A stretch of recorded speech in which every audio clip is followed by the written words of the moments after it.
may nakita ako sa online. Alam niyo ba yung nag-viral na Dubai Chewy Pistachio Crunch? Meron nang gumagawa dito sa Oman. Tara, puntahan natin yung nang deliver. So ito na yung mga best friend, yung order natin na Dubai Chewy Pistachio Crunch. Hello ma'am, ano pa pangalan natin ma'am? I am Monica from Taste of Place. So ayan, I have here the Dubai Chewy Pistachio Crunch. So pwede po kayo umorder mismo sa akin. Just message me lang po sa WhatsApp. Ayan. And then you can also purchase directly sa store, sa Cold Store Alquer and Catwheel House po.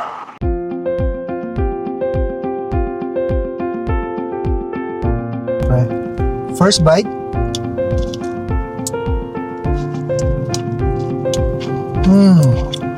Yan yung laman sa loob. Ang sarap.